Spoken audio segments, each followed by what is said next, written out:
আলাইকুম।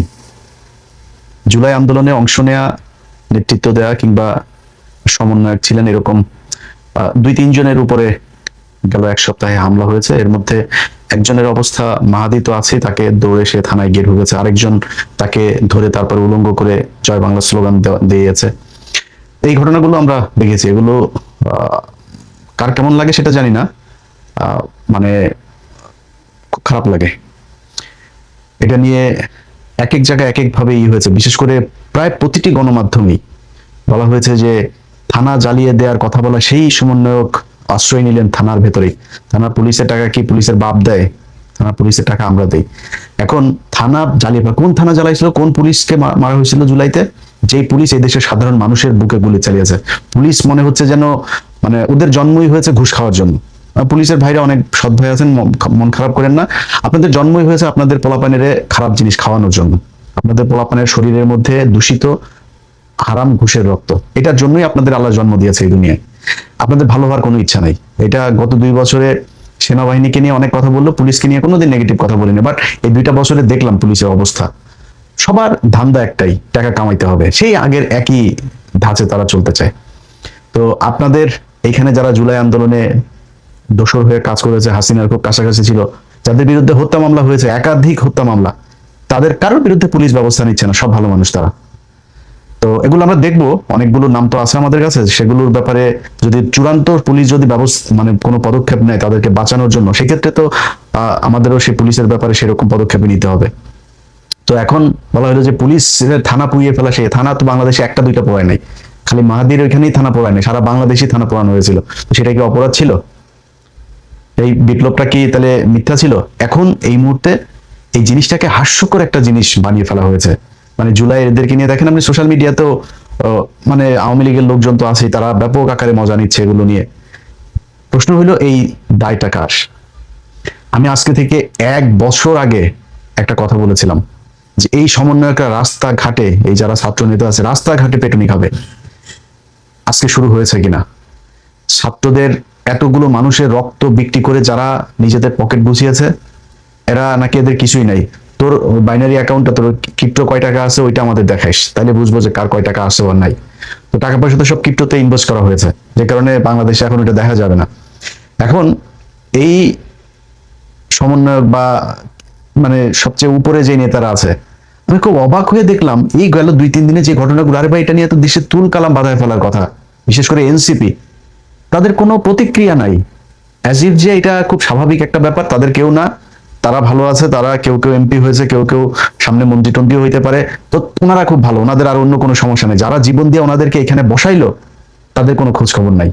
এটা আজকে থেকে না, আমাদের সাথে আজকের এই এনসিপি বলেন, ডক্টর ইউনুস বলেন, ডক্টর ইউনুস আপনারে নিয়ে এখন এই যে দিনে 3টা-4টা করেও কোনো কোনো পত্রিকা নিউজ করে না, ন্যাংটা বানায় ফেলতেছে। এটা আমাদের দেখলেও খারাপ লাগে। আপনি আপনার বাপ চিনতে ভুলে গেছেন। আপনার আসল বাপ কারা, আপনারা আসলে আপনার পক্ষে কারা, এটা আপনি মূল্যায়নও করেন নাই, এটা আপনি বুঝেনও নাই, বুঝতে পারেনও নাই। যাদেরকে সুযোগ সুবিধা দিয়ে আব্বা ডেকে তারপরে আমরা যাদের বিরুদ্ধে কাজ করতে গেছি, যেসব সাংবাদিকদের বিরুদ্ধে আমরা বাই নেমে পোস্ট করেছি, তাদের বিরুদ্ধে আপনারা পদক্ষেপ নেন নাই, তাদেরকে বসিয়ে রেখেছেন। তারাই এখন আপনাকে ছবল দিচ্ছে। আপনার বাপ না তারা, সে বাপরা এখন আচরণ কি করে ওইটা বুঝতে পারবেন। আমরা কিন্তু এমন কিছু বলি না, আমরা কিন্তু চুপ আপনার ব্যাপারে। এখন আমরা মজা নিচ্ছি। তারা আপনারা নিয়ে বলে না, তাদেরকে নিয়ে সরেন নাই। তখন আপনারা নাম দিয়েছিলেন মব সৃষ্টি করা হচ্ছে। সেই মব আজকে দেশে নাই। আপনাদের সকল যে মব সেটা নাই। এখন প্রতিদিন রেপ হয়, প্রতিদিন মানুষ খুন হয়, প্রতিদিন চাঁদাবাজি হয়, সবকিছুই হচ্ছে, কিন্তু মব কিন্তু দেশে নাই। এখন আজকে কারা করে? আজকে ইলিয়াস পিনাকি কোনো কি করে, ওনাদের তো কোনো লোকজন তো এখন আর রাস্তায় নাই। এখন মবটা কারা করে? এখন এগুলো মারামারি, এই হত্যা, ধর্ষণ, লুটপাট, চাঁদাবাজি প্রতিদিন চলছে। এগুলো কারা করে? আমরা করি। এই ইউনুস, তার আশপাশের লোকজন, এমনকি এই ছাত্রদের ভেতরেও কেউ কেউ, তারা সুশীল সেজে গিয়েছিল, সাদা সাদা পাঞ্জাবি গায়ে দিয়ে বিশাল রাজনৈতিক নেতা হয়ে গেছে। পাশার চামড়া বাবা থাকবে না। তোমরা যেখানে যেখানে কাজ করা দরকার, একটা জায়গার মধ্যে তাদেরকে আমরা কোনো জায়গায় পাইনি। এই যে বিডিআর এর লোকগুলোর ব্যাপারে কতদিন নাম ধরে আর বললাম না, কতদিন এই কেন্দ্রীয় এই এনসিপির এই পোলাপানগুলোরে বলছি যে ভাই ওইখানে ওদের একটা হবে, একটু জায়গায় অ্যাটেন্ড করেন। আরে ভাই কিছু না হইলেও তো সারা বাংলাদেশে 18,000 বিডিআর, এই বিডিআর এর 18,000 বউ বাচ্চা ছেলে মেয়ে সহ আরো 5 গুণ লোক তোদের সাথে থাকতো থাকতো না? 18,000 সব ট্রেন লোকজন, এই ট্রেন লোকগুলি তো তোদের একটা বিশাল অ্যাসেট হইতে পারতো। তারা তাদের জন্য সময় নাই, এইখানে খাইতে যাবে ওইখানে খাইতে যাবে, ওর কাছ থেকে টাকা আনবো, অমুক বিল্ডিং এর মধ্যে টাকা পাওয়া গেছে ভাগাভাগি করতে হবে, অমুক জায়গায় অমুকের তদবির করতে হবে। ওনাদের এগুলো নিয়ে ভীষণ ব্যস্ত। না একটা আলেম, না একটা বিডিআর, না দেশের কোনো একটা প্রয়োজনে কোনো জায়গায় স্বৈরাচার মুক্ত করা কোনো জায়গায় তারা ছিল না। তারা সুশীল হয়ে গেল অল্প কয়দিনে। মব, ইউনুসের দিয়া নাম দেওয়া হলো মব। আজকে ওই যে ওরা নাম দিয়েছে ডাস্টবিন শফিক। ডাস্টবিন শফিক তুমি কোথায়? তোমার এখন লন্ডনে গেলেও পেদাবে, স্পেনে গেলেও পেদাবে, আমেরিকায় গেলেও পেদাবে। আমরা কিন্তু এগুলো সামাল দিতে দিতে আমরা এখন ট্রেন আপ হয়ে গেছি। আমরা জানি যে আমাদের কেমনে একা চলতে হয়। আমাদের আল্লাহর রহমতে আমরা ওইভাবে চলি। তোমাদের রাস্তাঘাটে যেখানে সবার সাথে তোমাদের মানে যাদের রেখে আসছো তারাও তোমারে বাঁচাবে না, আবার যাদেরকে নিয়ে তারাইছো তারাও কিন্তু তোমারে মানে যেখানে পাবে সেখানে মোটামুটি আপ্যায়ন করার জন্য প্রস্তুত আছে। তারা আমাদেরকে বলছিল মব। আমরা কি করতে চাইছিলাম এই বাংলাদেশে? আপনারা 1.5 বছর একটা সরকার পরিচালনা করলেন, যেই জুলাই আপনাদেরকে ক্ষমতায় বসালো ডক্টর ইউনূস, তুমি জীবনে মেম্বারও হইতে পারবে না বাংলাদেশে। নির্বাচন করে আপনি মেম্বার হইতে পারবেন না। আপনারা আমি চ্যালেঞ্জ করলাম, আপনাকে বাংলাদেশের সর্বোচ্চ চেয়ারে বসানো হয়েছিল এই জুলাইয়ের রক্তের বিনিময়ে। সেই জুলাইয়ের আপনি একটা জাদুঘর, আরে ভাই যা পেয়েছেন ওইটা নিয়ে আপনি বসায় দেন। জাদুঘরটা আপনি উদ্বোধন করে আসতে পারেন নাই, সময় নাই আপনার। গ্রামীণ বিশ্ববিদ্যালয়, গ্রামীণ এই গ্রামীণ ওই সবকিছু সময় ছিল, শুধু জুলাইয়ের এই জাদুঘরটা আপনি উদ্বোধন করতে পারেন নাই। জুলাইয়ের সনদ, সনদ নিয়ে ওনাদের এখন কত মাথা ব্যথা। বিএনপি সনদ চায় না, বিএনপি এই করে না। এনসিপি নির্বাচনের পরে আইসা তারপরে সনদের মধ্যে আপনার স্বাক্ষর করে, এই স্বাক্ষর করার সময় নেই, তাদের সময় নেই ভাই। যেইখানে আনতে হবে টাকা ওইখান থেকে টাকা আনতে হবে। এখানে যে ধান্দাবাজির কোনো মানে এর কোনো মানে সীমানা নাই। এইভাবে তারা লুটপাট ধান্দাবাজি করেছে। আজকে তাদের লোকজন এইভাবে যায় তারপরে বিভিন্ন জায়গায় মার খায়। তারা মনে করছে যে এইভাবে বোধহয় অন্য মানুষ মার খেলে আমাদের সমস্যা কি, আমরা এমপি টেমপি আসি, আমরা তো সাদা পাঞ্জাবি পরে এখন সুশীল হয়ে গিয়েছি। এইটার সব শেষ পরিণতির জন্য প্রস্তুত থাকেন। কারণ আপনি মনে করেন না যে আজকে তার ওই আপনার মাহাদির উপরে হামলা হয়েছে বলে আপনি নিরাপদ, এটা মনে করার কোনো কারণ নেই। আপনি যতই আওয়ামী লীগের লোকজনরে নিয়ে আপনি করেন, আওয়ামী লীগের লোকজনের টাকা পয়সা নিয়ে আপনি চলেন, আওয়ামী লীগের লোকজনের আপন মনে করেন, এই দেশে যদি কোনোদিন আওয়ামী লীগ আসে তাইলে সেদিন আপনার পিঠের চামড়া, পেটের চামড়া, নিচের চামড়া টামড়া কোনো কিছু থাকবে না, একদম ঝুলাই ফেলবে আওয়ামী লীগ বাংলাদেশে ঢুকে। তো এইটা আপনার মাথায় রাখতে হবে যে আপনার মূল শত্রু কারা, আপনি কাদেরকে ক্ষমতায় বসায় তারপর আপনি নেতা হয়েছেন, কোন আন্দোলনটার কারণে আপনি আজকে নেতা, সেটা আপনার মাথায় রাখা উচিত। আমি বারবার এদের সাথে আমার যতবারই এই বিষয় নিয়ে কথা হয়েছে আমি বারবার বলছি, ভাই আপনাদের রাজনৈতিক দল গঠন করতে হবে কেন? কোনো রাজনৈতিক দলকে না, 5 তারিখের একটা আন্দোলন, আপনি আপনি রাজপুত্র, সারা জীবন বাংলাদেশের রাজপুত্র হয়ে থাকবেন। কোনো জায়গায় কোনো সমস্যা হবে আপনি গিয়ে দাঁড়াবেন, আপনার লোকজন নিয়ে দাঁড়াবেন যে এখানে এটা হইতে পারবে না। আপনার মারামারি করার দরকার নেই, কাউরে মারার দরকার নেই, আইন হাতে তুলে নেওয়ার দরকার নেই। আপনি যা বলবেন, আমি এখানে জনগণের পাশে আছি। আজকে গ্যাসের দাম বাড়াচ্ছে, আমি জনগণের পাশে আছি, আমি জনগণের হয়ে এই কথাটা বলবো। ও একটা জায়গায় একটা সাধারণ মানুষকে মারছে, আপনি যা বলেন, ভাই এই মানুষটাকে মারা যাবে না, এটা অন্যায়। আপনি এইভাবে থাকতে পারতেন সারা জীবন। 5 তারিখে তো আপনার কোনো সংগঠন ছিল না। ওরা বলছিল ভাই সংগঠন না হলে তো আমরা ই করতে পারবো। 5 তারিখে আপনাদের কোথায় সংগঠন ছিল? 5 তারিখে এই দেশের মানুষ আপনাদেরকে নেতৃত্ব দেয় নাই, আপনাদের পেছনে মানুষ এসে জীবন দেয় নাই, আপনাদের কথা এই দেশের সারা দেশের মানুষ উঠে বসে নাই, করছে তো সবকিছু। কিন্তু আপনি এখন রাজনীতি করতে আইসা যা কিছু এই গত মানে জুলাইয়ের আন্দোলনে যেটা অ্যাচিভ করেছিলেন তার পুরোটা হারিয়েছেন। মানে এই শরীফ ওসমান হাদি মারা গিয়েছে না? শরীফ ওসমান হাদি যে মারা গেল, কোন সংগঠন ছিল? রাজনীতি করতে এসেছিল? রাজনীতি করতে আসে নাই তো। রাজনীতি করতে না এসে সে কি করলো?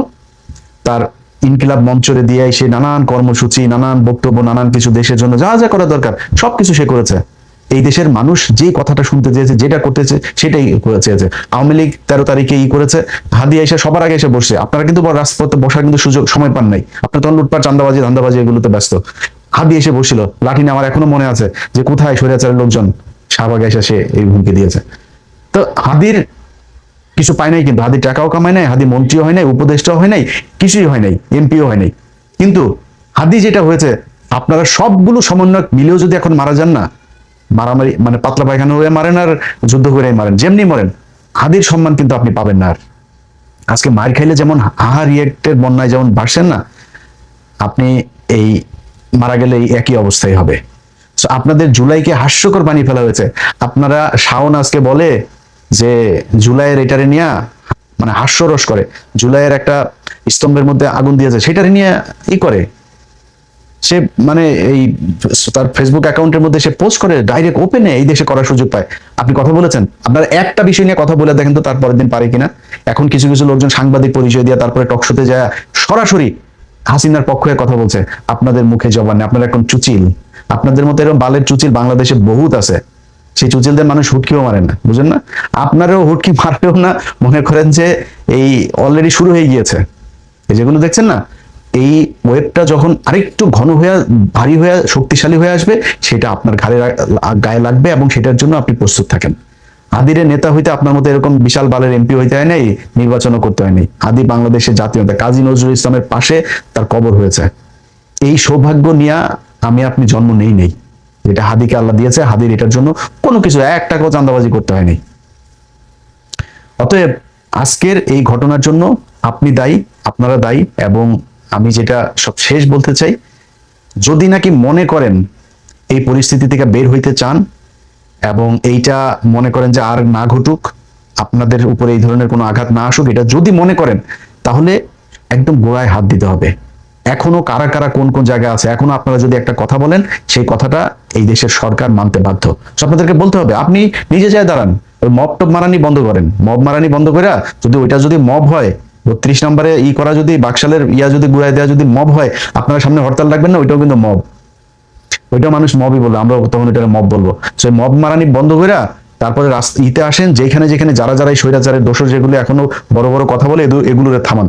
কোথায় কোথায় এই ধরনের ইয়েতে কারা কারা সোশ্যাল মিডিয়াতে এগুলো করে, তারপরে এই জুলাই স্তম্ভে তার করার পর, এটা তো রাষ্ট্রীয় সম্পদ, রাষ্ট্র বানিয়েছে, সেটার আগুন দিয়েছে, এটার জন্য রাষ্ট্রদ্রোহ মামলা হওয়া উচিত শাওনের বিরুদ্ধে। সেটাকে সমর্থন দিয়েছে, সব মামলা উচিত। এই ব্যাপারে আপনাদের সরব হইতে হবে। ভাই, আমার কথা আপনার খারাপ লাগতে পারে, আপনাদের কাছে আমি অনেক কৃতজ্ঞ যে শেখ হাসিনা দেশে নাই। এইটাই বিশাল ব্যাপার। এই দেশে জুলাইতে যারা চাঁদাবাজি করেছেন তারাও, চাঁদাবাজি করেন নাই যারা, তারাও, সবার কাছে আমি ভীষণ কৃতজ্ঞ। আমি ইলিয়াস হোসেন আজকে যতটুকু রিল্যাক্স, যেইটুকু আল্লাহ ভালো রেখেছেন, এইটুকু এই জুলাইয়ের যারা জীবন দিয়েছে তাদের কারণে। আমার এখানে কোনো অবদান নেই, একদম তাদের কাছে আমি সারা জীবন যতদিন বেঁচে থাকবো কৃতজ্ঞ থাকবো। কিন্তু আপনারা জুলাইকে বিক্রি করে যেই ভয়ানক একটা পরিস্থিতির দিকে দেশকে নিয়ে যাচ্ছেন, এইটার শেষ পরিণতি ভয়ঙ্কর। সেটার জন্য আপনাদের বিরুদ্ধে কিছু কথাবার্তা বলি, এটা ব্যক্তিগতভাবে না নিয়ে এটারে একটু বোঝার চেষ্টা করেন। আপনারা এখনো যদি নাকি যারা এই যে কজনই এমপি আছেন, আপনারা যদি এনসিপির এই নেতাগুলিও মিলা যদি নাকি আজকে একটা কথা বলে, সরকার বলেন, পুলিশ বলেন, প্রশাসন বলেন, এটা শুনতে বাধ্য হবে। কিন্তু আপনারা বলেন না। এই যে মেহাদির উপরে হামলা হইলো, এই যে আরেকজনের জয় বাংলা বলাইলো, এটার উপরে, এটা নিয়ে কিছু বলেছেন আপনারা? নেত্রকোনায় আপনাদের ভাঙা হইলো, এটা নিয়ে কিছু বলেছেন?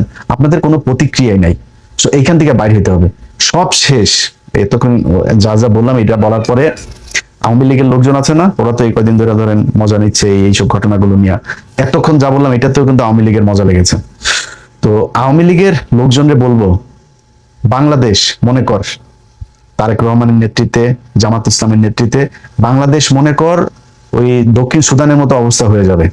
মনে কর যদি এরকমও হয়ে যায়, তারপরেও কোনোদিন বাংলাদেশের মানুষ তোদেরকে মানুষ মনে করবে না। তোরা মানুষ না, তোরা, তোদের যেসব চিন্তা ভাবনা, তোদের বিবেক বোধ, এটা কোনো সাধারণ মানুষের হিউম্যান সাইকোলজির কোনো শাখার পোশাখার মধ্যে তোদের এটা নাই।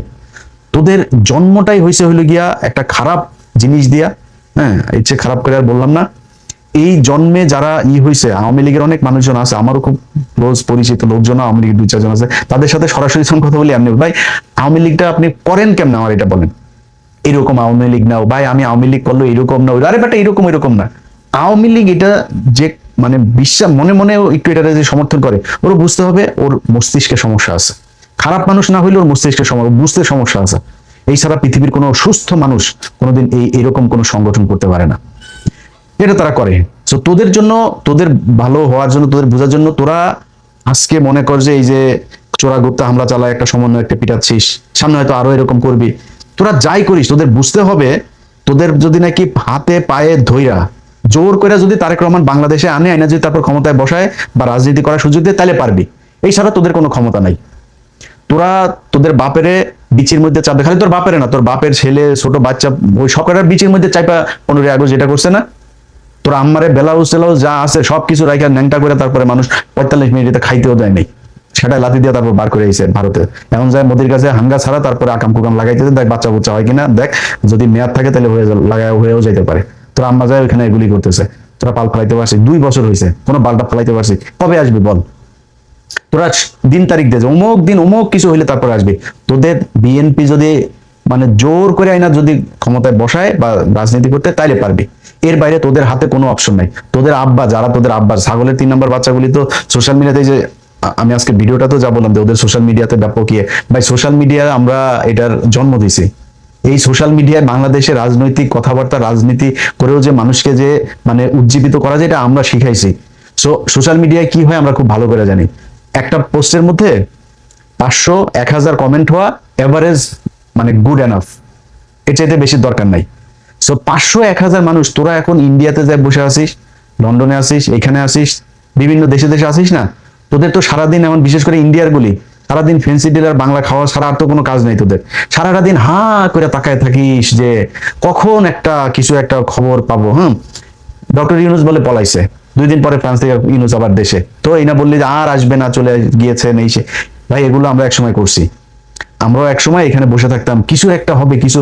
এনায়েত করিমের মতো লোক, ওই যে বাটপার, সেই এনায়েত করিমও এই বাংলাদেশের এই যে শওকত ভাই সাংবাদিক, শওকত ভাই, গাজী রুহুল আমিন সাংবাদিক, তারপরে আরো অনেক পলিটিশিয়ানও আছে, অনেকের জীবন ধ্বংস করে দিয়েছে এই এনায়েত করিম।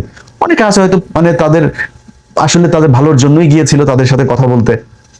এনায়েত করিম বুঝাইছে ভাই এই যে এরকম এরকম হবে, এটা হবে, আর সরকার পতন হয়ে যাবে। তো তার কথাবার্তা আমার প্রথম দিনই ভালো লাগে নাই, আমি বারবার বলছি। এই যে উলফাত ভাইরে জিজ্ঞেস করেন, আমি ভাই বলছি ভাই এটা 2 নম্বর লোক, কিন্তু সে করতো কি রয় টাকা পয়সা নিয়ে ওই থাইল্যান্ডে মিটিং করাইতো, আমেরিকায় আনতো মিটিং করতে, তারপর কাঠমান্ডুতে যাইতো, সিঙ্গাপুরে যাইতো, ভিআইপি ভিআইপি 5 স্টার হোটেলে নিয়ে যাইতো, বিজনেস ক্লাসে টিকিট করাইতো, এগুলো করে নিয়ে যেত। ও হয়ে হয়েছে এই এই যে রেজা কিবরিয়া ভাই, ইলিয়াস শুনেন,